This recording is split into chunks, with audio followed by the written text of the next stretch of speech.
Merhabalar, kanalıma hoş geldiniz. Bugün sizlerle bu uzun zaman önce hikayemde paylaştığım ama bir türlü örmek nasip olmadı. Videosunu çekmek nasip olmamıştı. Çok istediniz bu motifin yapımını sizlerle paylaşmak için geldim bugün.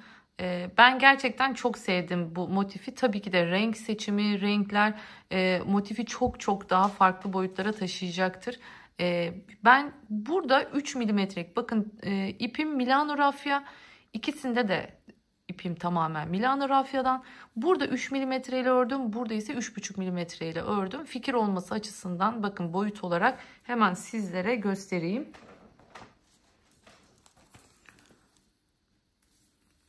Bu 11,5 santimlik bir motif oldu. Bu ise 13 santimlik bir motif oldu. Dediğim gibi bunu daha salaş ördüm 3,5 milimle. Sıkı örmeye çalışmadım. Yalnız bunu da söyleyeyim. Bunu ise daha sıkı bir şekilde ördüm. Siz de ona göre fikir sahibi olabilirsiniz bu örnek hakkında. Şimdi dilerseniz birlikte hemen örmeye başlayalım. Ben artık bakın bu renkle devam edeceğim. Fikir olması açısından dilerseniz bir renk geçişi de göstereyim sizlere. Hani hem renkleri nasıl değiştiriyoruz, nasıl geçiyoruz, hem onu göstermiş olayım. Hem de farklı bir motif yapalım ki başka, yani siyahla meç ettiğimizde nasıl bir görüntü olacak sizlere onu da göstermiş olayım hemen bu videoda. Hemen siyah Milano'mu da aldım. Şimdi ben şöyle düşünüyorum, yani çoğunluk daha bariz gözüken kısımlarını yine şu açık saman rengiyle yapacağım. Daha küçük olan kısımlarını siyahla yapmayı düşünüyorum. Yani başlangıcını yine saman yapacağım. İkinci sırasında hasır. 3 yine saman. Dördüncü sırası siyah. 5 de tekrardan hasır şeklinde tamamlayacağım motifimi. Şimdi dilerseniz hemen başlayalım. Neyle başlıyoruz? Hemen saman rengiyle başlıyoruz. Ben 3 milimetre ile öreceğim. Şimdi ne yapıyoruz? Yine sihirli halka yaparak başlıyoruz. Bakın bu şekilde elimi tam orta parmağımın üzerine bir çarpı attım. Ve buradan bakın şurada ipimi stopluyorum. Yani kaymaması için durduruyorum ipimi. Alttan giriyorum. Bakın tığımı alttan. Bu ipi buradan yukarıya kaldırıyorum. Sonrasında şöyle bir zincirle bunu sabitliyorum. Bu benim sihirli halkam. Bakın istediğim gibi genişletip küçültebiliyorum. Örerken mutlaka iki ipin üzerinden örüyoruz ki bu ipi bir tur daha burada içinde dolaştırabilelim. Bakın üçlü fıstıklarla başlayacağız. Burada görüyorsunuz 1, 2, 3 tane trabzandan oluşan fıstıklarla başlayacağız. Aralarında ise sadece 2 zincirle ilerliyoruz. Şimdi bunu 3 zincire tamamladım. İpimi doladım. Girdim. Hemen bakın ikili trabzan yapacaktım ama dikkat edin, birini çektim, birini bıraktım. Tekrar doladım. Geldim. Birini çıkarttım, birini bıraktım. Şimdi tığımın üstünde 3 tane var. Bu ilki için böyle. Diğerlerinde 4 tane olacak tığımda. Hemen araya 2 tane zincir çekiyorum. Geliyorum yanındaki boşluğa. Bakın birini çektim, bıraktım. Tekrar doladım. Birini çektim, bıraktım. Tekrar doladım. Birini çektim, bıraktım ve hepsini dördünü bir topladım. Yine araya 2 tane zincir çektim. Geldim. Devam ediyorum. Birinciyi yaptım. İkinciyi yaptım. Üçüncüyü yaptım ve topladım. Tekrar araya 2 zincir. Birinciyi yaptım. İkinciyi yaptım. Üçüncüyü yaptım. Hepsini bir topladım. Bakın 4 tane olmuş oldu. Kaç tane yapacağız bundan? 8 tane olacak. Anlaşıldı diye düşünüyorum. Hemen dilerseniz bunu 8'e tamamlayıp geleyim. Evet, şimdi bakın sonuncu 8.'yi de yaptım. Tekrardan şimdi burada 2 tane zincirimi çekiyorum ve burada görmüş olduğunuz bakın buraya değil, şu 3 tanenin tepesine değil. Eğer buraya yaparsam bunu fıstık görüntüsünden uzaklaştırırım ve bu neye dönüşür? Bir trabzan, yani sanki 3 tane yan yana trabzan gibi olur. O yüzden ne yapıyorum? Bakın şuradaki ilk zincire giriyorum. Girdim ve ilmek kaydırmamı yaptım. Şimdi artık göbeği sıkıştırabiliriz. Siz eğer kağıt ip ya da yumuşak rafyalarla yapıyorsanız lütfen bunu kontrollü bir şekilde asılın. Benim ipim sağlam olduğu için rahatlıkla asılıyorum. Bakın hemen temiz temiz gidelim. Ne yapıyorum? Şu merkezdeki trabzanlarımın göbeğinden bu ipimi birazcık daha ilerleteceğim. Şu göbekteki boşluğumuz daha sonrasında genişlemesin diye. Bakın biraz daha gideyim. Zaten bir tur dönmüştük hatırlarsanız. Şimdi bu şekilde bir tur daha geçmiş olacağız.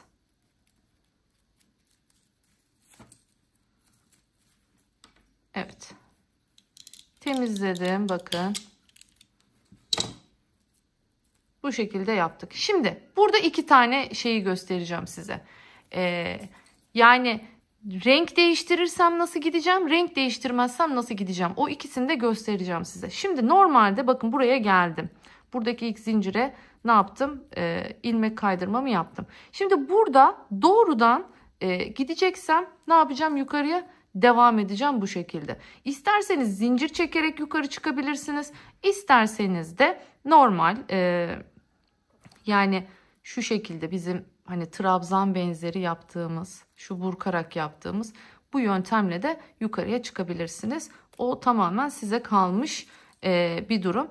Şimdi ben şu şekilde yapıyorum. Bakın buya aynı boşluğa giriyorum. Buradan bir ilmek çıkartıyorum. Bakın bu şekilde. Gördünüz. Sonrasında ne yapıyorum? 2 tane zincir çekiyorum. İpimi doladım. Aynı boşluğa giriyorum ve bu şekilde artık burada yapacak olduğum örneğimi kurmaya başlıyorum. Bu şekilde eğer renk değiştirmeyeceksem bu şekilde yapıyorum. Ama biz renk değiştireceğimiz için şu anda renk değiştirmeyi de gösterdiğim için ne yapıyorum? Bakın ilmek kaydırdım ya burada. Artık ipimi burada kesiyorum. Bu şekilde bitirmiş oldum. Şimdi hemen ipime geçiyorum.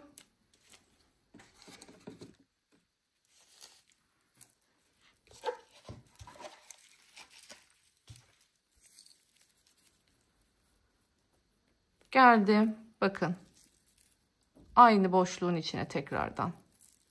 İpimi alttan çektim. Bu şekilde. Hemen bir tane sıkıştırdım. Bakın. Bu ipimi alıyorum. Tekrardan buradan geçiriyorum. Ve 2-3 tane zincirimi tamamladım. Hemen geliyorum. Bunların üzerinden gidiyorum ki aynı zamanda onları da gizlemiş olalım. 1, 2. Şimdi araya 1, 2, 3 tane zincirimi çektim. Geldim aynı boşluğun içine tekrardan. 1, 2 seferde çıkarttım. Geldim. Tekrar 1, 2. Bakın bu şekilde buraya bir V oluşturmuş oldum. Şimdi ipimi doluyorum. Bakın hemen kendimi yan boşluğa atıyorum. Arada zincir yok burada. Buraya zincir koymuyoruz. 1, 2. Şimdi 1, 2, 3 tane zincir çektim. Şu ipimi de aşağıya alayım.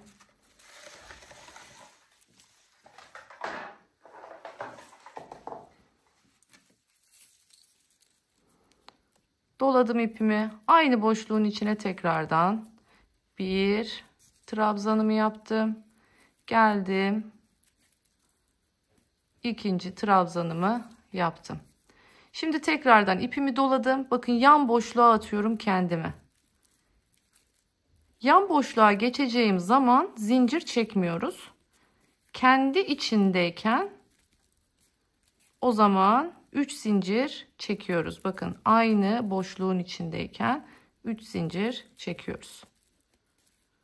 Böyle bu şekilde oluşmaya başladı. Bakın.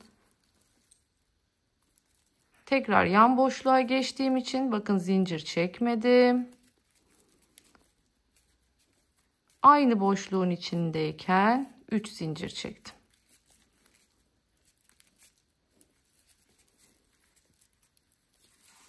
Tekrar yan boşluğa geçiyorum. Zincir çekmedim.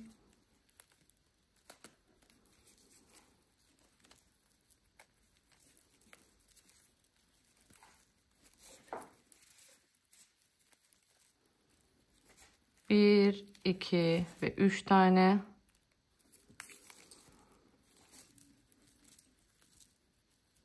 Evet. 1, 2. Bakın. Yine koydum. Tekrar yana geçtiğim için zincir çekmiyorum. 1, 2. Aynı boşluğun içine yapacağım. 2, 3. Araya 3 zincir çektim. Girdim aynı boşluğun içine.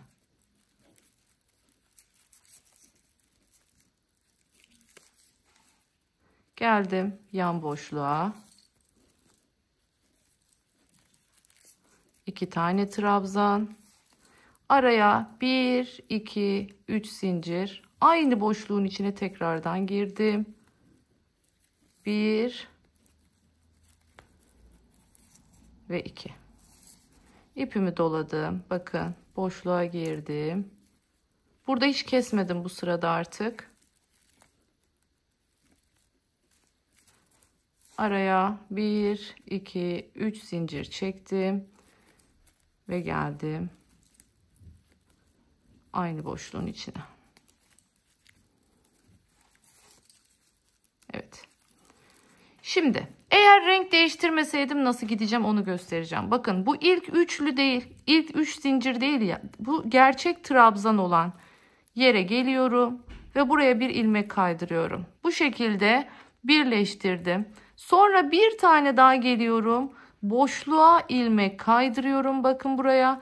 Tekrardan 1, 2, 3 tane diyerekten burada başlıyorum.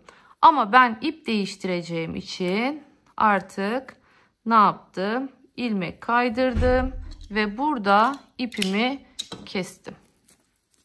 Renk değiştirdiğim için. Bakın bu şekilde bir orta hattı oluşturmuş olduk. Şimdi geldim yeni ipime. Artık 3. sıraya geçiyoruz. Bakın bu ipin olduğu buradaki boşluğa girdim. Şimdi burada artık bir zincir çektim. Bakın tekrardan ne yapıyorum? Bu ipi alıyorum. Şöyle bir çarpı olarak geçiriyorum. Zincirin içine sabitliyorum bunu bu şekilde. Şimdi 3 tane zincirimi çektim. Neredeyiz? Artık şu görmüş olduğunuz 3. sıradayız. Burada ne yapıyoruz? 4 trabzan, bakın 2 zincir. 4 trabzan 2 zincir şeklinde gidiyoruz. Şimdi ilkini yapmış oldum. İpimi doladım. Girdim buraya. 2, 3 ve 4. Araya 2 zincir. Aynı boşluğun içine tekrar. Kaç tane? 4 tane. Birinci. İkinci. Üçüncü. Ve 4. Bakın bu şekilde. Şimdi geliyorum. Artık onu keserim burada.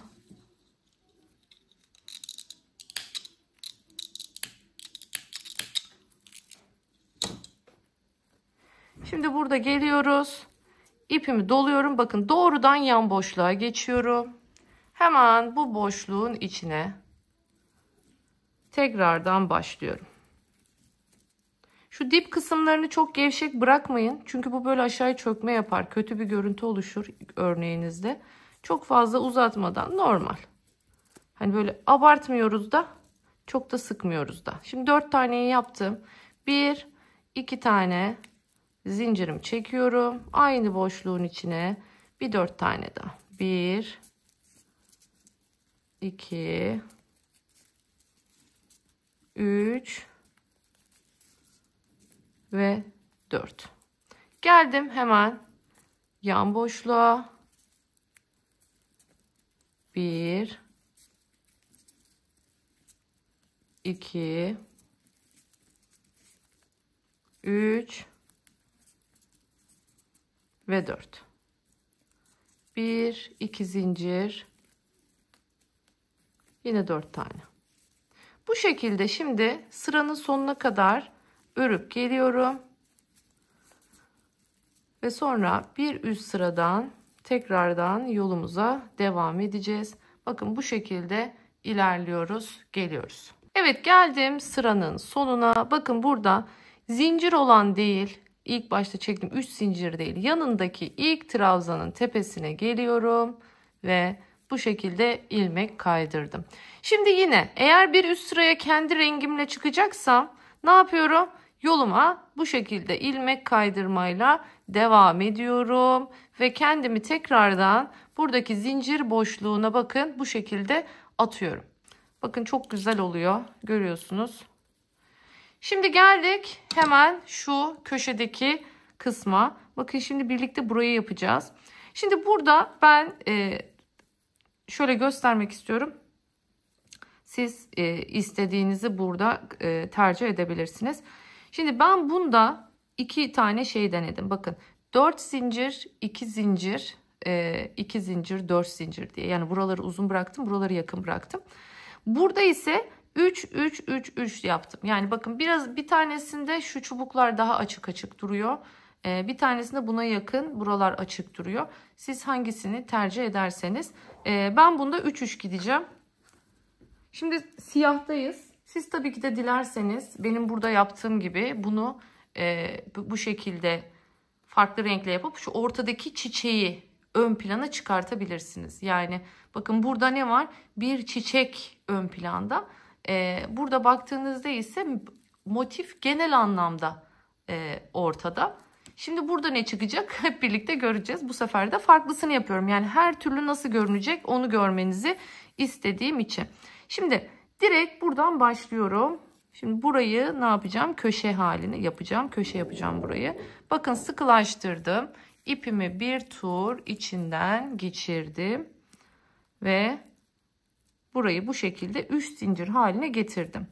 Şimdi artık aynı boşluğun içine bakın 2 tane çektim, bıraktım. Aynı başlangıçtaki gibi fıstık yapacağız burada. Bakın hepsini bir topladım. Şimdi araya 1 2 3 4 zincir çektim. Aynı boşluğun içine tekrardan bir fıstık yapacağım. İkisini çıkarttım, bekliyorum. İkisini çıkarttım, bekliyorum. Tekrardan ikisini çıkarttım. Şimdi hepsini bir topladım. Bakın bu şekilde fıstık yapmış olduk. Şimdi 1 2 3 zincir çekiyorum. İpimi 2 kere doluyorum. Bakın 2 kere doladım ipimi. Nereye geliyorum? Şu aşağıdaki görmüş olduğunuz birbirine bitişik olan 4 tane bakın trabzan var. Tam bu trabzanın bakın ortasındaki boşluktan giriyorum. Ve başlıyorum bakın. Tabi burada şunu yapın. Şöyle bir düzelttirin burayı. Şu alt birbirine yapışsınlar. Sonrasında 1, 2 ve 3 seferde çekiyorum. Evet. Bu şekilde çektim. Şimdi 1, 2, 3 zincir çekiyorum. Geliyorum buraya tepeye. Geldim buraya. Tekrar 1, 2, 3 zincir çekiyorum. Geldim. Tekrardan bakın. Şu 4 tanenin göbeğine. Giriyorum buraya. Pardon. 2 kere dolamayı unuttum. 1, 2 kere doladım. Girdim araya. 1, 2 ve 3 seferde çektim. Bakın bu şekilde. Tekrar 1, 2, 3 zincir. Geldim bakın diğer köşeye. Şimdi buraya tekrar köşe yapacağız. Yani fıstık yaparak Başlıyorum. Birinciyi yaptım, çıkartmadım. İkinciyi yaptım, çıkartmadım. Üçüncüyü yaptım. Artık hepsini birden, dördünü birden bakın topladım. Geldim şimdi 1, 2, 3, 4 zincir çekiyorum. İpimi doladım. Tekrardan aynı boşluğun içine 1, 2,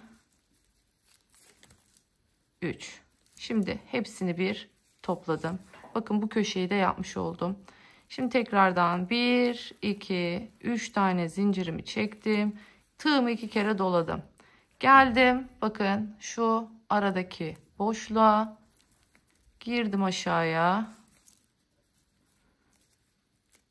1, 2 ve 3 seferde çektim. Tekrardan 1, 2 ve 3 tane çektim. Geldim buraya. Şimdi 1, 2, 3. İpimi 2 kere doladım. Bakın yine ara boşluğa geldim. Şimdi bu kere burayı da artık bitirelim. Sıra sonuna kadar geleyim. Aynı şeyi tekrar ediyoruz zaten.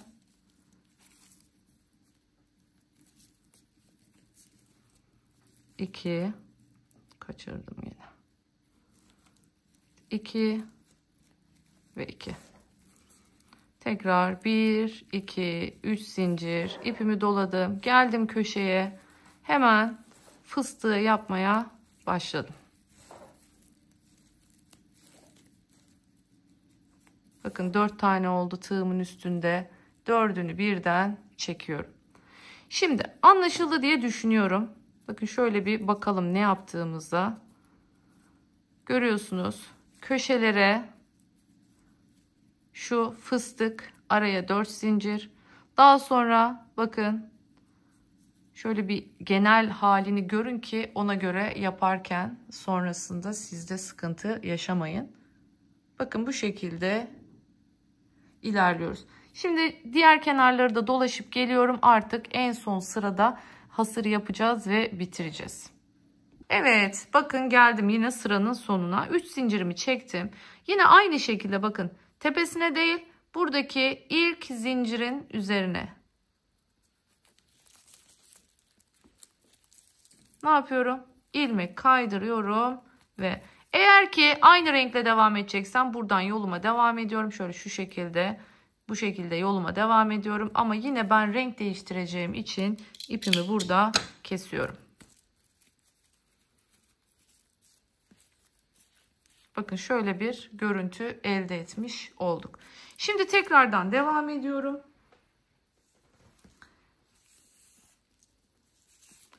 Hasır rengime geçtim. Şimdi burada bakın yine boşluktan girdim.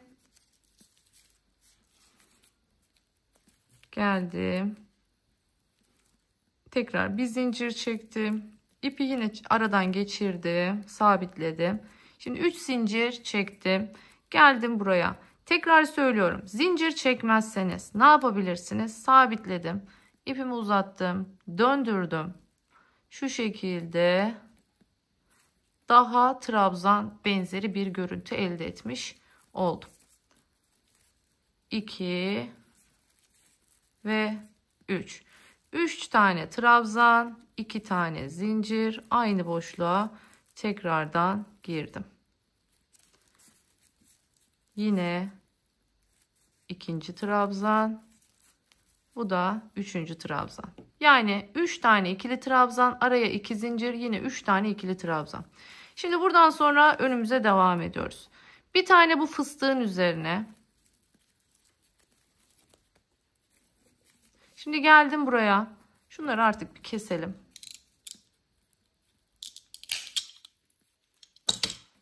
Bakın şimdi önümde gördüğünüz üzere 3 tane zincir var. O zaman 3 zincir varsa 3 tane ne yapıyorum? İkili trabzan yapıyorum.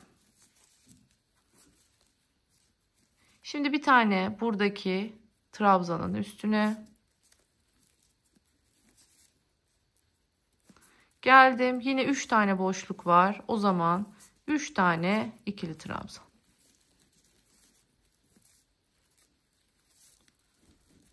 Devam ediyorum. Bakın buradaki sık iğnenin üzerine hem boşluklara hem tepelere. Yine 3 zincir olduğu için buraya 3 tane ikili trabzan. Geldim bakın bir tane trabzanın üstüne.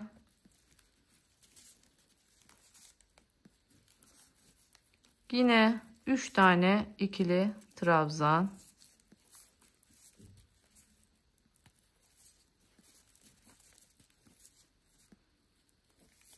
Yine bir tane fıstığın üstüne. Şimdi geldim tekrar boşluğa. Köşedeyim bakın. Ne yapıyorum? Önce 3 tane ikili trabzan. 1 2 zincir. Döndüm bu tarafa. 1 2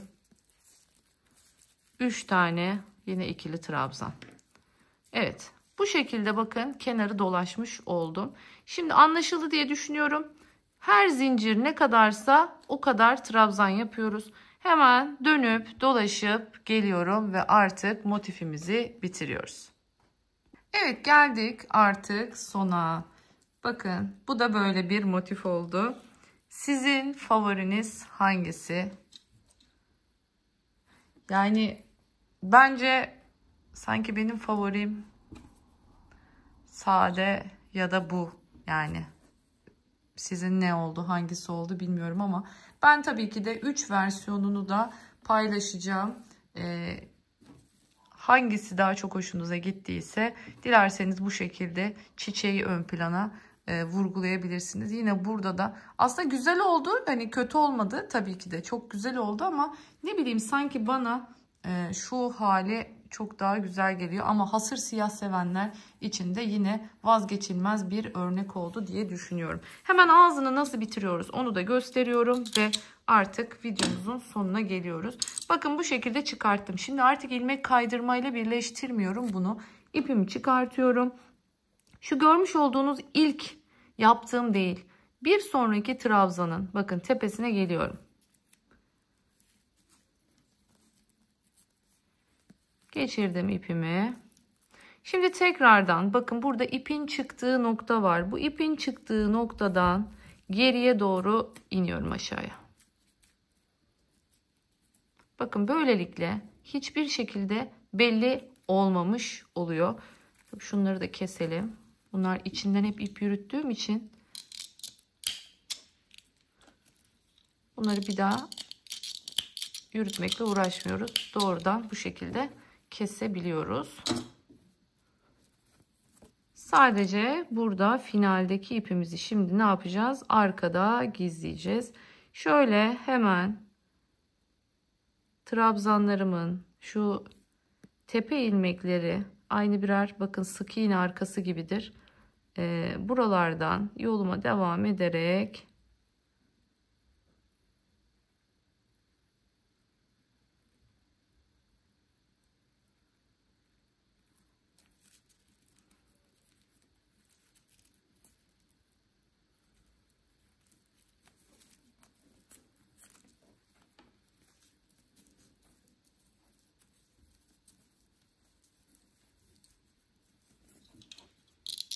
evet kestik, tamamladık.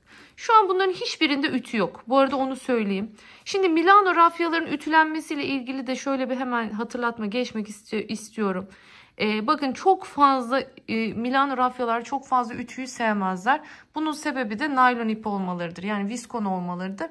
Sadece eğer çok istiyorsanız ne yapabilirsiniz? Hemen böyle üzerine bir bez koyaraktan hafiften böyle öldürmek adına yani daha pürüzsüz bir hale getirmek adına sadece bir bezin üzerinden hızlıca ütüyü gezdirebilirsiniz. Ama çok böyle ços buhar verip falan yapmayın. Örgüleriniz küçülür. Onu söyleyeyim size. Motifleriniz küçülür. Çeker yani.